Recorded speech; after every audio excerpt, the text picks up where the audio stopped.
Halo teman-teman semuanya, balik lagi di channel Halo Edukasi. Pada video kali ini, kita akan membahas mengenai sejarah singkat G30S PKI beserta keruntuhan PKI. Mau tahu seperti apa kisahnya? Tonton terus ya video ini.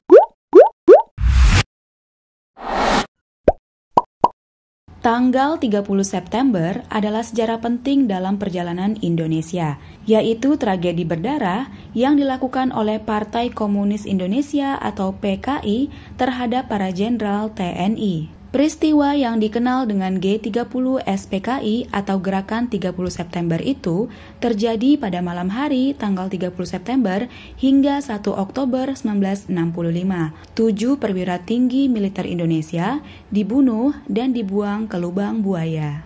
Sekarang kita akan mulai pada peristiwa G30S PKI. Peristiwa G30S PKI bermula pada malam hari tanggal 30 September, dimulai dengan kasus penculikan 7 jenderal yang terdiri dari anggota staf tentara oleh sekelompok pasukan yang bergerak dari lapangan udara menuju Jakarta daerah selatan.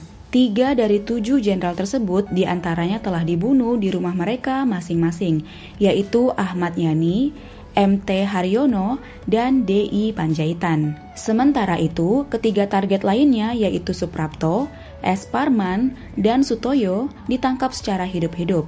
Abdul Haris Nasution atau AH Nasution yang menjadi target utama berhasil kabur, namun putrinya, Ade Irma Nasution tewas tertembak dan ajudannya, Letu Pierre Andreas Tendean diculik dan ditembak di lubang buaya. Sekitar 2.000 pasukan TNI diterjunkan untuk menduduki sebuah tempat yang kini dikenal dengan nama Lapangan Merdeka, Monas. Walaupun mereka belum berhasil mengamankan bagian timur dari area ini, sebab saat itu merupakan daerah dari markas Kostrad pimpinan Soeharto. Jam 7 pagi, Radio Republik Indonesia atau RRI menyiarkan sebuah pesan yang berasal dari Untung Syamsuri, Komandan Cakrabiwa, bahwa G30S PKI telah berhasil diambil alih di beberapa lokasi strategis Jakarta beserta anggota militer lainnya.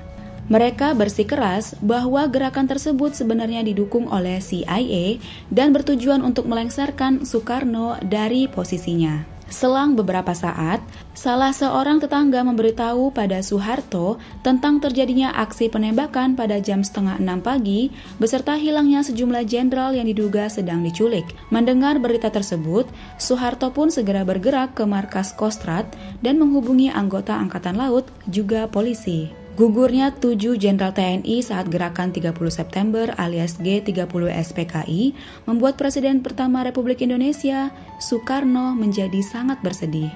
Kesedihan Presiden Soekarno atas gugurnya 7 jenderal TNI korban G30S PKI diungkap dalam buku bertajuk Maulwi Saelan Penjaga Terakhir Soekarno. Pada 2 Oktober 1965, Presiden Soekarno telah memanggil semua panglima angkatan bersenjata bersama Waperdam II Leimena dan para penjabat penting lainnya dengan maksud segera menyelesaikan persoalan apa yang disebut Gerakan 30 September. Penjabat tinggi yang menjadi korban. Pada penggalan peristiwa G30S PKI telah disebutkan nama-nama jenderal yang telah menjadi korban. Namun pada bagian ini akan diberikan daftar lengkap mengenai jenderal beserta dengan nama lengkapnya. Keenam perwira tinggi TNI Angkatan Darat yang menjadi korban dalam peristiwa ini adalah sebagai berikut. Letnan Jenderal Anumerta Ahmad Yani, Mayor Jenderal Raden Suprapto,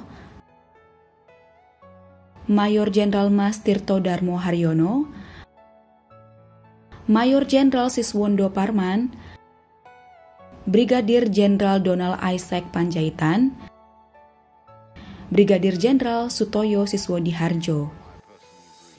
Keenam jenderal di atas beserta Letu Pierre Tendean kemudian ditetapkan sebagai pahlawan revolusi. Sejak berlakunya Undang-Undang Nomor 20 Tahun 2009, gelar ini juga diakui sebagai pahlawan nasional. Yang ketiga, pasca kejadian. Setelah peristiwa G30S PKI, rakyat menuntut Presiden Soekarno untuk membubarkan PKI. Soekarno kemudian memerintahkan Mayor Jenderal Soeharto untuk membersihkan semua unsur pemerintahan dari pengaruh PKI. Soeharto bergerak dengan cepat. PKI dinyatakan sebagai penggerak kudeta dan para tokohnya diburu dan ditangkap, termasuk DN Aidit yang sempat kabur ke Jawa Tengah tapi kemudian berhasil ditangkap. Anggota organisasi yang dianggap simpatisan atau terkait dengan PKI juga telah ditangkap.